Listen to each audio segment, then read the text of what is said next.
राधे राधे दोस्तों, और एक बार फिर स्वागत है आप सभी का मेरे YouTube चैनल कॉमर्स स्टडीज पर। तो हमने कोरिलेशन वाला कंसेप्ट शुरू कर रखा है, जिसमें हमने उसके टाइप्स, मीनिंग, इंट्रोडक्शन, डेफिनेशन वगैरह क्लियर कर लिया था। नहीं देखा तो आप पार्ट 1 में जाके देख सकते हो। ठीक है, तो आज की इस वीडियो में हम क्या करने वाले हैं, उसकी डिग्रीज क्लियर कर देंगे और उसके मेथड्स को हम इंट्रोड्यूस कर देंगे और स्टार्ट कर देंगे करना। सारे मेथड्स नहीं करवा पाऊंगा क्योंकि बहुत सारे हैं, काफी लंबी वीडियो हो जाएगी, तो हम कुछ एक आधा मेथड करेंगे आज की इस वीडियो। पहले इंट्रोड्यूस सभी करवा दूंगा आपको, स्टार्ट और समझाऊंगा मैं सिर्फ एक मेथड, ज्यादा नहीं करेंगे। और वो एक मेथड आपको इतने अच्छे तरीके से समझाऊंगा कि आपको एक लॉन्ग टाइम तक याद रहेगा आपकी टिप्स पे। रट्टा नहीं मारना, समझना है। अगर तुम यहां पर आए हो समझने के मोटिव से आए हो, ठीक है। तो शुरू कर रहे हैं हम डिग्रीज के साथ। तो देखो डिग्रीज क्या होती हैं। डिग्रीज यहां पे हम करने वाले हैं डिग्रीज ऑफ कोरिलेशन, यानी कि सिंपल अगर मैं वे में कहूं किसी बच्चे की ग्रेड्स ऑफ कोरिलेशन कह देता हूं मैं। यहां पे आप क्लासरूम में या आप कहीं पे भी काम करते हो तो आपको वो एक ग्रेड देते हैं कि आपने बहुत अच्छा काम करा, आपका A+ ग्रेड है, आपने ठीक ठाक काम करा, आपका A ग्रेड है, या फिर B ग्रेड है, C ग्रेड है, समथिंग जो भी होता है अलग अलग कैटेगरी के हिसाब से। गुड है।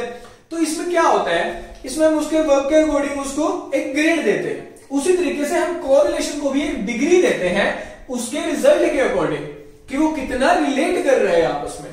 ठीक है, कोरिलेशन का मतलब ये होता है ना आपस में रिलेट करना। तो जितना ज्यादा रिलेट करते हैं हम उतने परफेक्ट उन्हें डिग्री दे देते हैं। तो हमने अपनी डिग्रीज को ना 5 तरीके में कैटेगराइज किया है। ठीक है, तो हमारा पहला जो आता है उसमें क्या होता है, उसमें होता है हमारा परफेक्ट कोरिलेशन। जब हमारा कोरिलेशन एकदम परफेक्ट है, एक अगर नेगेटिव जा रहा है तो दूसरे के साथ नेगेटिव जा रहा है, एक पॉजिटिव जा रहा है दूसरे के साथ पॉजिटिव जा रहा है, या तो उनका आंसर पॉजिटिव 1 आएगा या फिर उनका आंसर नेगेटिव 1 आएगा। 1 आएगा तब उनको हम बोलेंगे परफेक्ट कोरिलेशन, चाहे वो पॉजिटिव 1 हो चाहे वो नेगेटिव 1 हो। ठीक है, जब भी 1 आएगा तो उन्हें हम बोलेंगे परफेक्ट कोरिलेशन। और एक और बात, हमारा जो कोरिलेशन है वो हमारा हमेशा 1 से लेके 0 के बीच में ही लाया करता है। अब वो -1 से 0 में हो या पॉजिटिव 1 से 0 में हो, वो करेगा सिर्फ इसी कैटेगरी के अंदर लाए। ठीक है, जैसे कि यहाँ पे बोला नेगेटिव 1 से 0 के बीच में हो या पॉजिटिव 1 से 0 के बीच में हो, वो यहीं तक में रिलेट करेगा, इससे बाहर नहीं जाएगा। अगर इनसे बाहर जा रहा है आपका आंसर गलत है, आपने कुछ गलत करा है, दोबारा रीचेक करो। ठीक है, ओके आगे चलते हैं। हमारा सेकंड क्या आता है, high degree of correlation. Perfect से थोड़ा सा कम बट फिर भी काफी हाई। ओके, इसका हमारा कहां होता है, पॉजिटिव या नेगेटिव 0.75 से लेके पॉजिटिव या नेगेटिव 1 के बीच में लाया करेगा। यानी हमारा पॉजिटिव 0.75 से लेके 1 के बीच में, यानी यहां से लेके यहां तक के बीच में अगर हमारा आंसर आ रहा है, या फिर नेगेटिव वाले में यहां से लेके यहां तक के बीच में हमारा आंसर आ रहा है, तो उस आंसर को हम क्या बोलेंगे, high degree of correlation. Clear है, 0.75 से 1 के बीच में। ओके, आगे आता है मॉडरेट डिग्री ऑफ कोरिलेशन। ये हमारा कहां लाया करता है, 0.25 से लेके 0.75 के बीच में, पॉजिटिव या नेगेटिव। कहां से, 0.05 से लेके 0.75 के बीच में, यहां। ठीक है, ये लाइन मैंने आप ही के लिए लगाई है ताकि आप अच्छे से समझ सको। अब जब हमारे या तो नेगेटिव या पॉजिटिव 0.25 से लेके 0.75 के बीच में लाया करेगा तो उसे हम बोलेंगे मॉडरेट, यानी मीडियम है, ठीक ठाक है। ठीक है, आगे आता है हमारा लो डिग्री ऑफ कोरिलेशन। ये हमारा कहां होता है जी, ये होता है हमारा 0 से लेके 0.25 के बीच में। अब वो पॉजिटिव में हो चाहे नेगेटिव में हो, 0 से लेके 0.25 के बीच में, उसे हम बोलते हैं लो भाई घाटे में जाना शुरू हो चुका है या फिर खराब है। ठीक है, आगे अब्सेंस ऑफ कोरिलेशन, कोरिलेशन है ही नहीं, या भाई जमी घटिया। ठीक है, मजाक कर रहा हूं, सुनो। अब्सेंस ऑफ कोरिलेशन में क्या होता है, जब आपका आंसर 0 रहेगा, ना वो कहीं इधर सरक रहा है ना वो इधर से, वो 0 ही है यार, वो 0 है, उसका फायदा ही नहीं है कोई। ऐसे भी कोरिलेशंस होते हैं।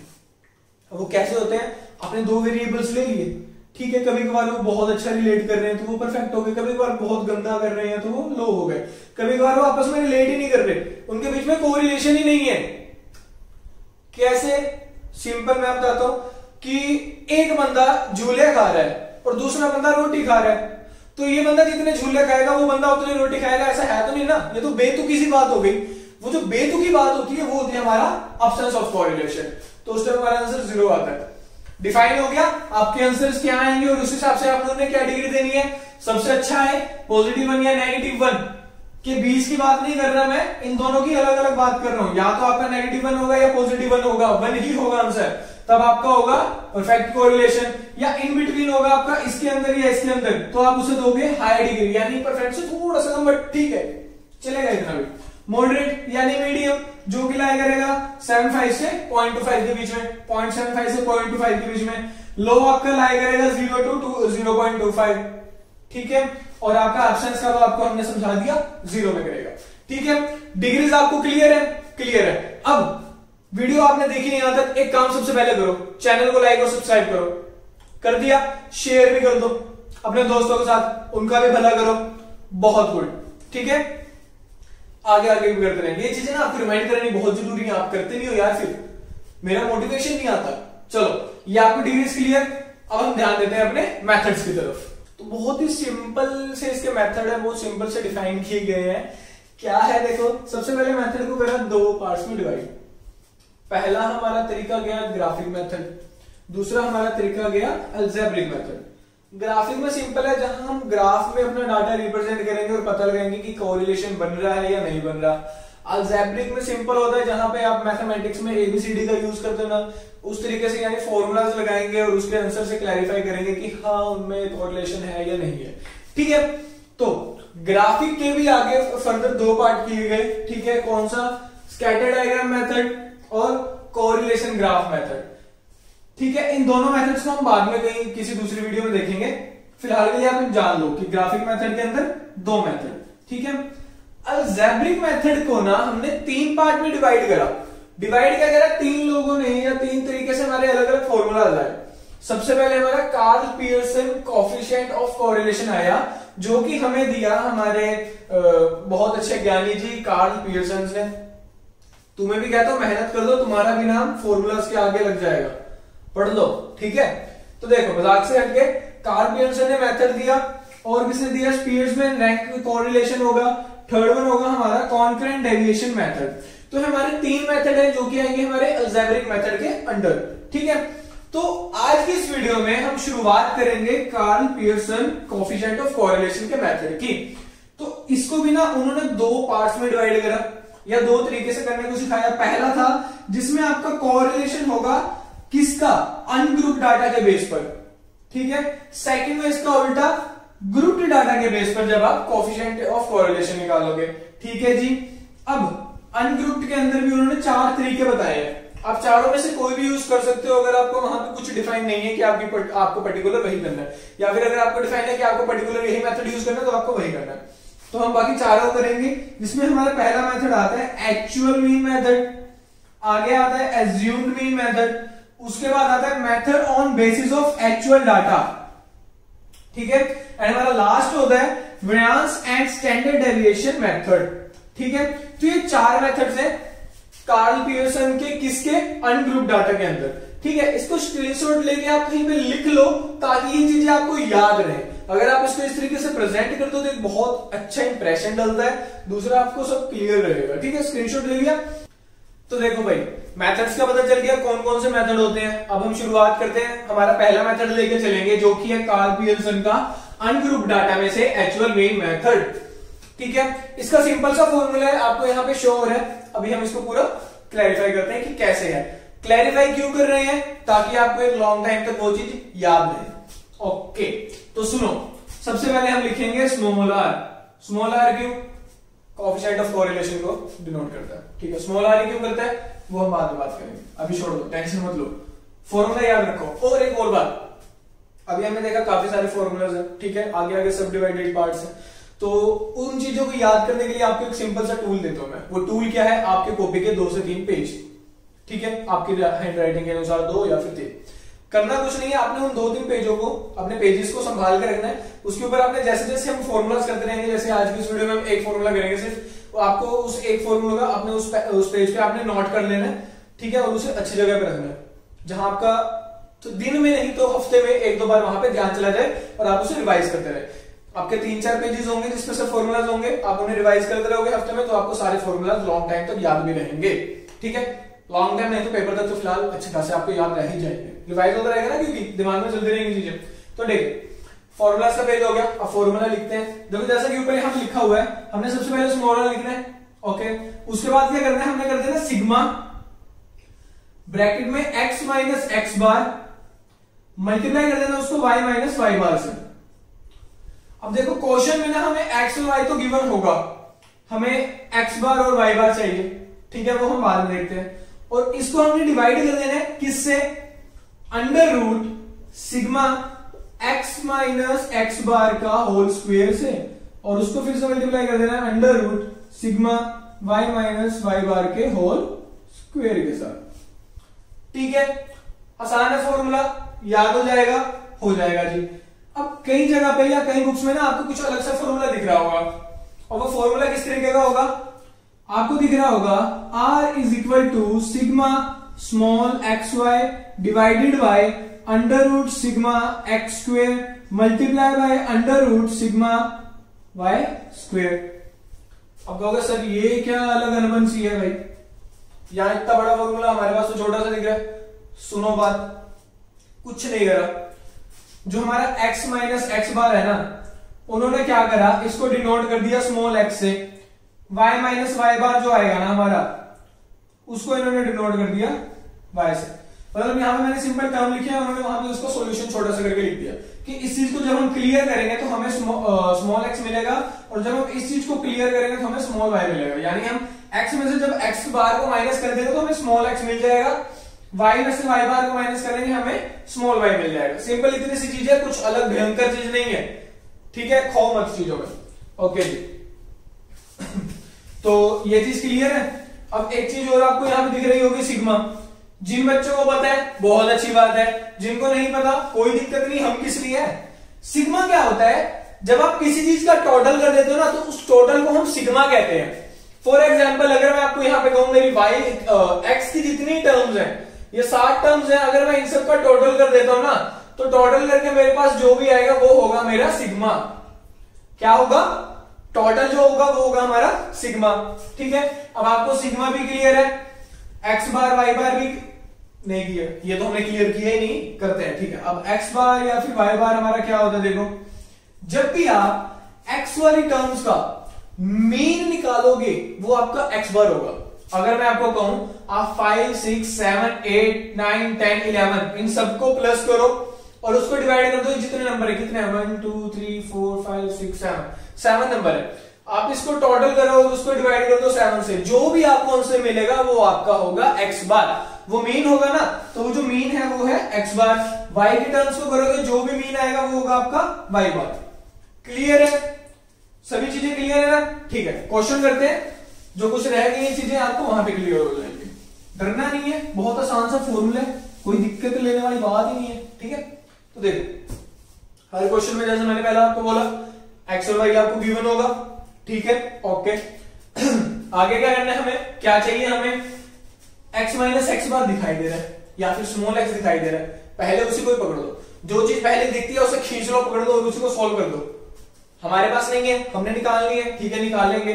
क्या निकालने वाले हैं अभी हम यहां पर, एक्स माइनस एक्स बार या फिर कह लो स्मॉल एक्स, यही चीज निकालनी है हमने। ठीक है, आप टेबल बनाओगे पूरी एक अच्छे खासी, इस तरीके से जो जो चीज चाहिए रहेगी वो आप लिखते जाओगे, हमें ये चाहिए, ये चाहिए, ये चाहिए, उसको सॉल्व करते रहेंगे।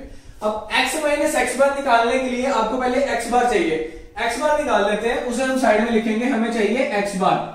x बार मैंने आपको बताया हम x वाली टर्म्स को ऐड करेंगे, ऐड करो 5 plus 6 plus 7 plus 8 plus 9 plus 10 plus 11 करो फटाफट, कैलकुलेटर यूज कर लो, कोई दिक्कत नहीं है।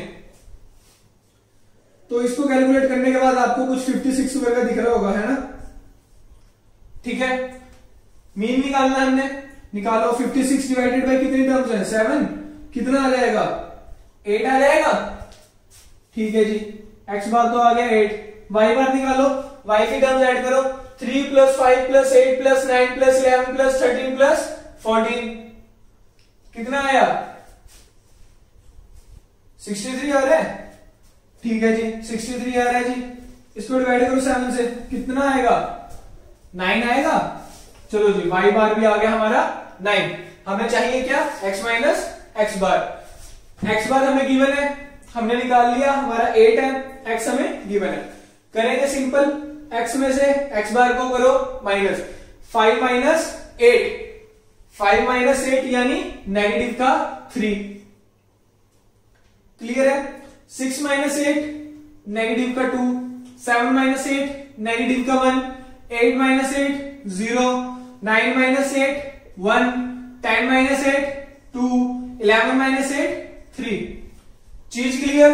ठीक है, इन सबका भी हम टोटल कर लेंगे। अभी रुको, अभी जो प्रोसेस चल रहा है उसे करते हैं। आगे है हमारा y माइनस वाई बार, या फिर जिसे कह दो स्मॉल y, ये चाहिए।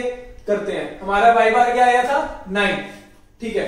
9 में से 3 गया -6, ठीक है ना। ओ सॉरी, 3 में से 9 गया -6, 5 में से 9 गया -4, 8 में से 9 गया -1, 9 में से 9 गया 0, ठीक है जी। 11 में से 9 गया 2, 13 में से 9 गया 4, 14 में से 9 गया 5। इसको भी कर लेंगे टोटल। गुड है। अब हमें x बार भी मिल गया, y बार भी मिल गया। आगे हमें कुछ दिखाई दे रहा है, स्क्वायर दिख रहा है जी इनका। ठीक है भाई, स्क्वायर भी निकाल दो। निकालेंगे, क्या लिखेंगे? x माइनस एक्स बार का होल स्क्वायर या फिर स्मॉल x का स्क्वायर। ठीक है, स्क्वायर करना है इस वाली टर्म्स का। 3 3 जा 9, माइनस से माइनस कैंसिल हो जाएगा। 2 2 जा 4, 1 1 जा 1, 0 0 जा 0, 1 1 जा 1, 2 2 जा 4, 3 3 जा 9। ओके, आगे चाहिए y माइनस वाई बार का होल स्क्वायर या फिर स्मॉल y का होल स्क्वायर। निकालेंगे। 6 का स्क्वायर 36 होता है, 4 का 16, 1 का 1, 0 का 0, 2 का 4, 4 का दोबारा 16 और 5 का 25।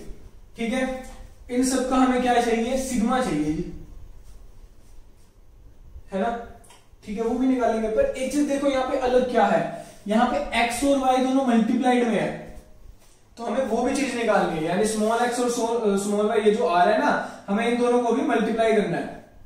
अब वो कैसे करना है? देखो सिंपल है, हम यहाँ लिखेंगे x minus X bar multiplied by y minus Y bar, या फिर सिंपल कह लो एक्स वाई। ठीक है, मल्टीप्लाई करेंगे सिर्फ इन दो टर्म्स को। 3 6 जा 2 4 जा 1 1 जा 0 0 जा 1 2 जा 2 4 जा एंड 3 5 जा।